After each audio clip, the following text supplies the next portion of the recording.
উত্তরপাড়া নেশামুক্তি কেন্দ্রের কর্ণধারকে শিলনোড়া দিয়ে থেঁতলে খুন করে পলাতক দুই আবাসিক। চাঞ্চল্যকর ঘটনা, তদন্ত শুরু করেছে উত্তরপাড়া থানার পুলিশ। উত্তরপাড়ার 11 নম্বর ওয়ার্ডের শান্তিনগর এলাকায় টাইম টু চেঞ্জ নামে একটি নেশামুক্তি কেন্দ্র রয়েছে, যার কর্ণধার ছিলেন মদন রানা। মদন 10 নম্বর ওয়ার্ডের তৃণমূল কাউন্সিলরের প্রাক্তন স্বামী। আজ ভোরে ওই নেশামুক্তি কেন্দ্রের দুই আবাসিক মদনকে শিলনোড়া দিয়ে মাথা থেঁতলে খুন করে বলে অভিযোগ। অন্য এক আবাসিককেও মারধর করে পালিয়ে যায় তারা। ঘটনার খবর পেয়ে মদনের মা দিদি নেশামুক্তি কেন্দ্রে যান। রক্তাক্ত জখম অবস্থায় যুবককে উত্তরপাড়া স্টেট জেনারেল হাসপাতালে নিয়ে যাওয়া হয়, সেখানেই তার মৃত্যু হয়। মদন রানার বিরুদ্ধেও এর আগে প্রতারণার অভিযোগে গ্রেপ্তার হয়েছিলেন। তিনি নিজেও নেশা করতেন। বছর 5 আগে উত্তরপাড়ায় বাড়ি ভাড়া নিয়ে নেশামুক্তি কেন্দ্র খোলেন।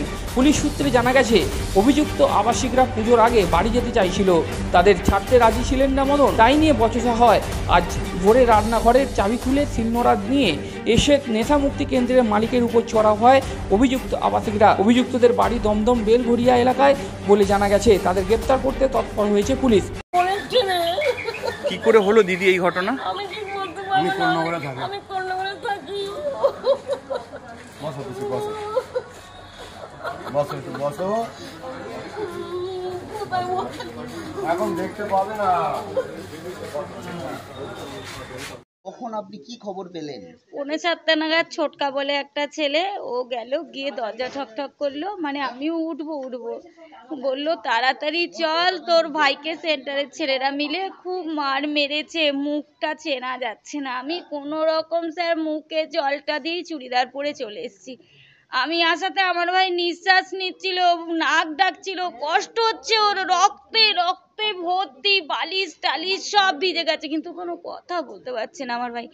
একখানা পাটা শিলনোড়া ওগুলো সব দিয়ে মেরেছে, এখানে ফাটিয়ে দিয়েছে, এখানে ফাটিয়ে দিয়েছে, শুধু মাথাটা আর মুখটা, দেহতে কিচ্ছু হয়নি, সব শরীর ভালো, শুধু এই মুখটা চেনা যাচ্ছে না স্যার, এমন ভাবে মেরেছে। আমার ভাই তো ভারী শরীর, এই ফুলে গেছে মুখটা, রক্ত রে রক্ত রে। আর এইটা আমরা রাজবাড়ি নিয়ে গেলাম স্যার, আমি ভাইকে সমানে ভাই ভাই এ ভাই ভাই ভাই তো আওয়াজ ছাড়াই নেই, কোনো কথাই বলেনি। ডাক্তার দেখে বললো আর একটু আগে আনতে পারলেন না। কটা নাগাদ ঘটনা জানতে পারলেন? 7:45। মানে রাতের দিকে হয়েছে বলে মনে হয়? না না স্যার, না স্যার, কালকে 12:30 থেকে 15 গাড়ি রাখতে গেছে, 12:15 ঘুমিয়েছে স্যার, রাত্রিরে করেনি স্যার। ডাক্তার বললো তো, ডাক্তার বললো ভোরের দিকেই হবে স্যার। 22 জন ওর মুখেই ছিল, 22 জন। তারা কোথায়? তাদের কাউকে খোঁজ পাওয়া গেল?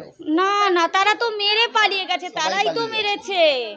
যখন যাচ্ছে তারা এখান দিয়ে তো স্টেশন সামনে, যখন যাচ্ছে টোটোর ছেলেরা অটোর ছেলেরা বলছে মদনের সেন্টার দিয়ে এত ছেলে চলে যাচ্ছে কেন।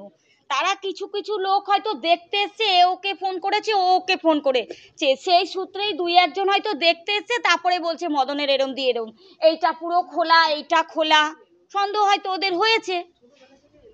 আর কারোর সাথে কোনো শত্রুতা বা কোনো গন্ডগোল?